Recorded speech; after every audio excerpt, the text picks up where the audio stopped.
What's up guys, this is Valor Gaming, your channel for fresh Arena of Valor content, and today I've got an updated beginner's guide on Thane, one of the main tank / support heroes that you will receive whenever you enter the game.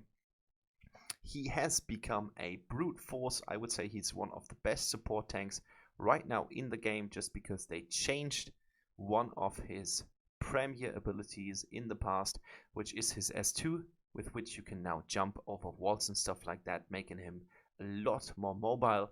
He still remains the same. He's got a really beefy setup with a lot of health points and great crowd control potential.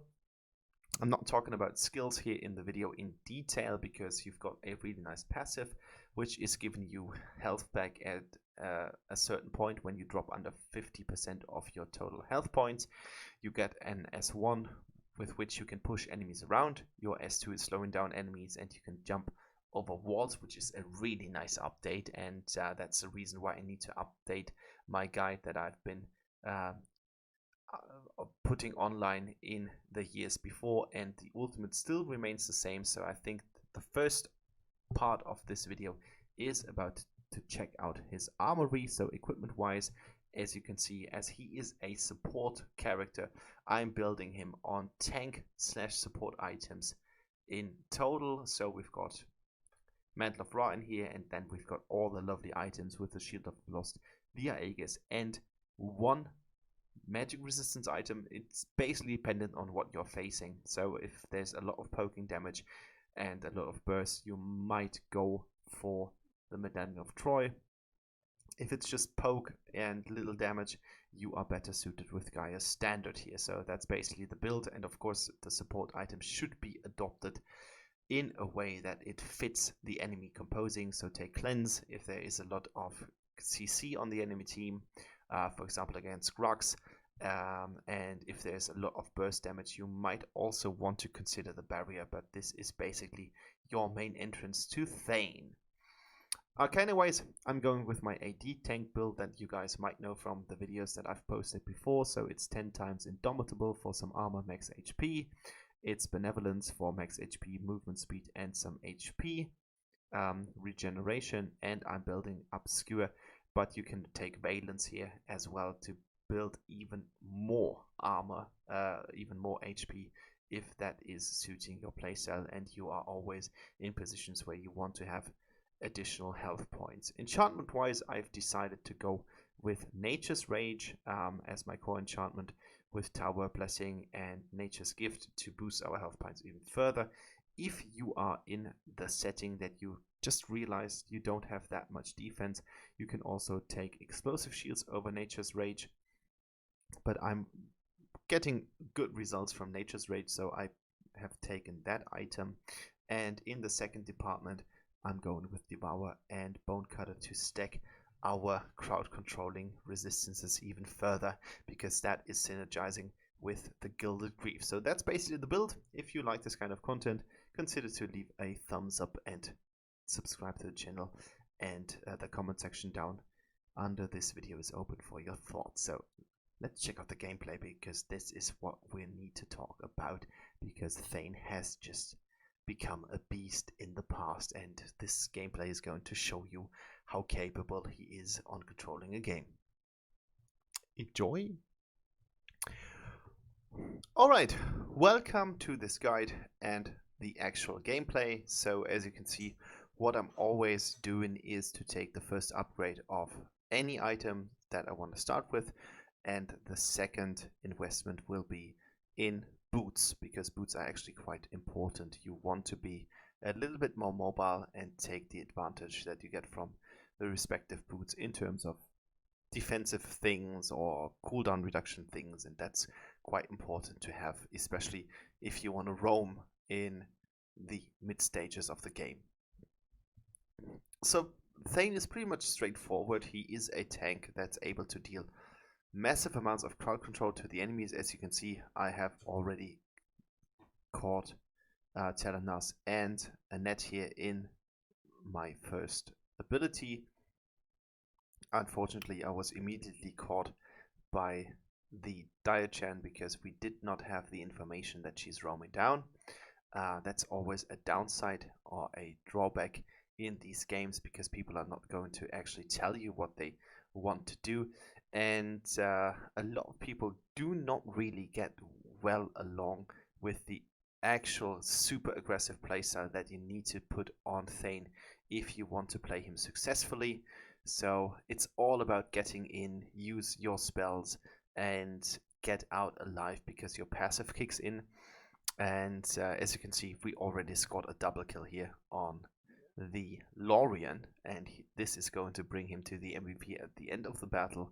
But as I said, your main asset to the game is that you are a tank and you can play Thane quite aggressively, and that's something that you need to consider when you play this champion. You're not someone who stands in the backline. Despite that, you want to be as aggressive as possible, but of course as patient as possible on the other hand, because you don't want to waste yourself in crazy situations where you can't be really helpful to your team. For example, here I needed to go back immediately because my health was so low. Even if I'm the support or tank, there's not really that much that I can do against it. The enemies are pushing that lane with 4 people, so I need to get back out and get some health back immediately, and otherwise I'll be behind there. I can be now kind of helpful for my team. So game has started a little bit roughly.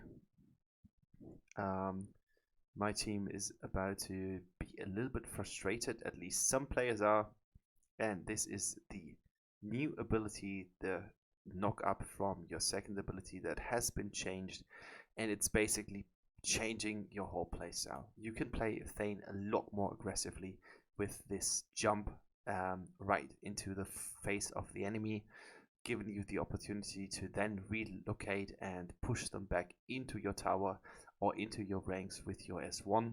So I would say your skill order should always be S2, S1, and then afterwards ult if that's suitable. But as you can see, we're just pushing them around like they are not even playing the game, and it works really, really nicely. So 4-2 right now with 2 assists. Talking about our team, we've got Valor here, which is actually a really good hero to play with Thane because he has additional crowd control. Then we've got Lorian, who's got great crowd control as well with his ultimate and all the stuff that he is bringing to the game. And then we've got Necroth and Lane, and these guys are warriors that can basically push a lane by themselves, and they don't really need our help in order to be beneficial. So I'm trying to get a net as far away from the tower as possible. I was hoping that my team would be able to get the tower. Unfortunately, it's still standing with 800 health points, but I try to be as useful as possible here. And look at that Lorian, that's really, really nice. So after I've been buying my boots, now is the time to finally upgrade your support item. That's always my choice when I play my heroes. Boots first, and then afterwards we go in with some things. That was a little bit risky because it basically pushed Errol so close to Valheim that if Errol would have had any spells left, that would be deadly. But the new Thane is actually a killing machine. I think the new Thane is even able to play solo and just by himself. It's not something that I would recommend because his tank support role really fits him quite nicely, but I would suggest that you can even do solo lane without any problem. And look at that, 3 kills in the first 5 minutes of the game as a support. That's really going to tell you something about the capabilities, because this hero is just crazy all over the place. Like, it's with the new update with the jumping S2, it seems to be a kind of beast mode that they unleashed on Thane that has not been open to the game before. Onslaught, 4th kill. My ult connected quite nicely, so we are doing a really good job in support of Valheim. Unfortunately, he didn't get the kill because that would be a lot more valuable, but Thane can be played so aggressively. It's not even funny anymore, and I think that's totally the way that you should feel him. You need to be there, you need to be omnipresent, push enemy back, not just by your skills, but just by your mere presence, and then your team can just follow up with all the things that you have.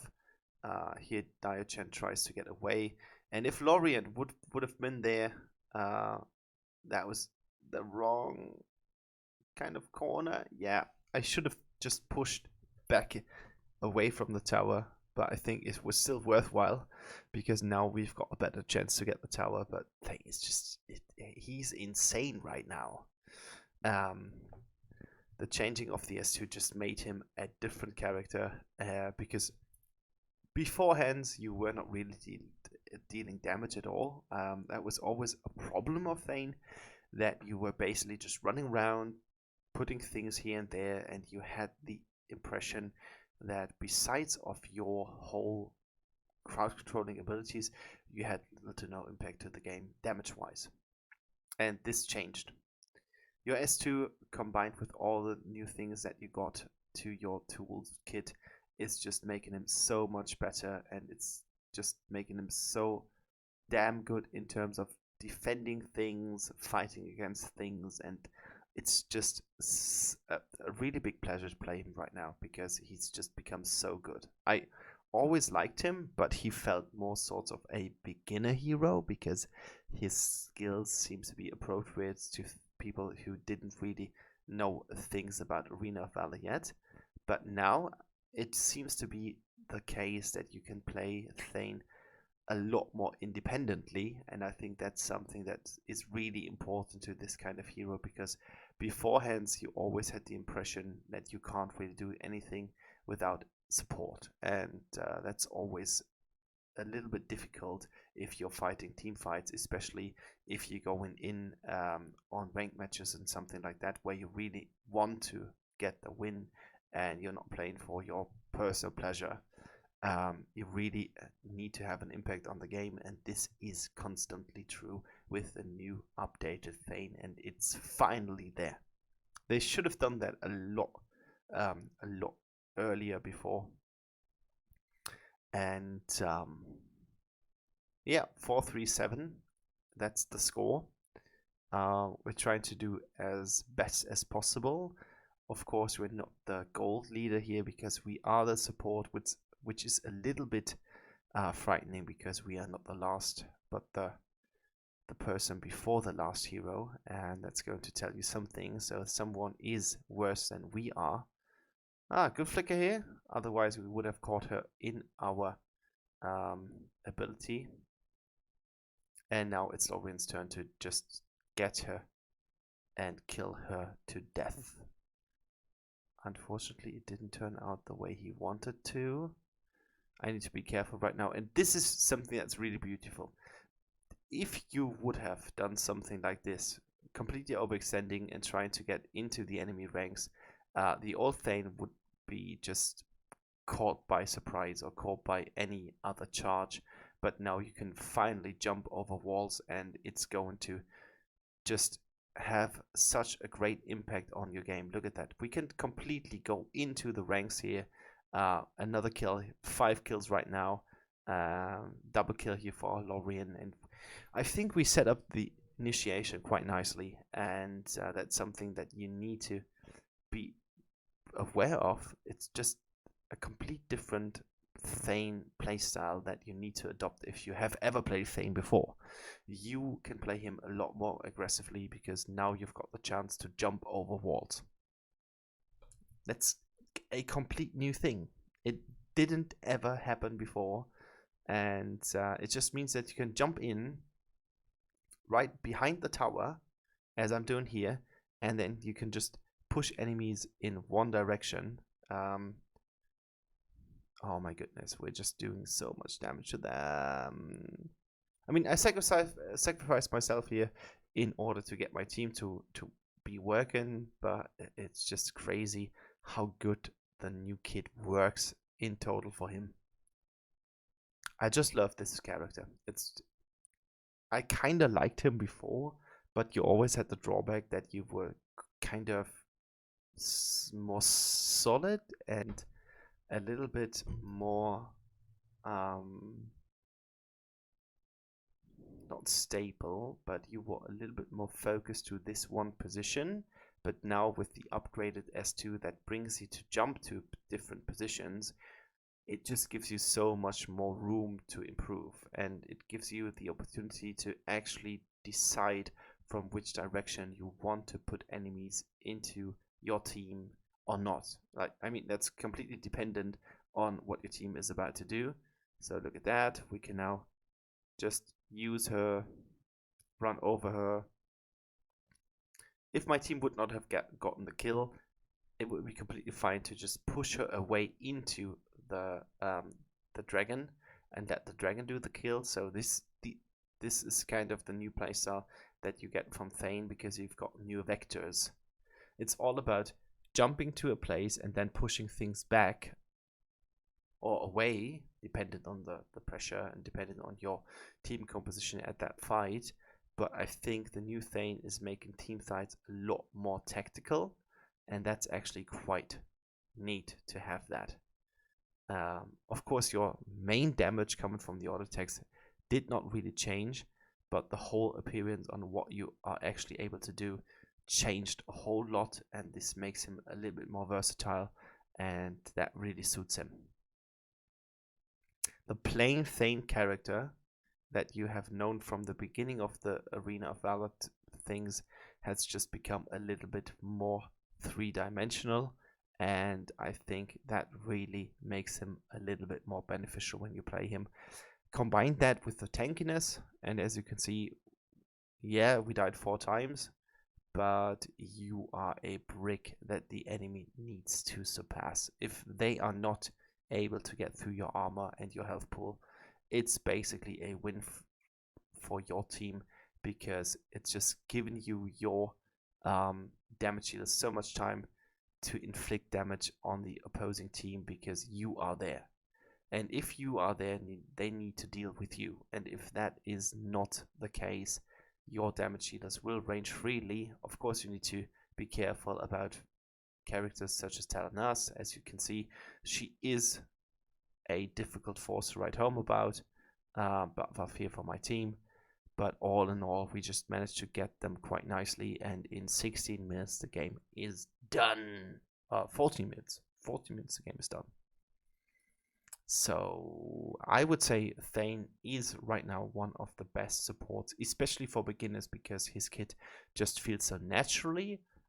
You've got the options to jump through things, you can push things away, your ultimate is actually quite strong, you've got a really great health pool, you've got a lot of HP that you can just put into the fight and be beneficial for your team. And as you can see, we are the second best player with over 1/3 of the total damage taken. Fight participation is the best, so what's not to love about this character? I think you all out there need to pick him up again and show the beauty of Thane, and I really like the new kit, so it was a pleasure fielding him. Bye bye, or something like that.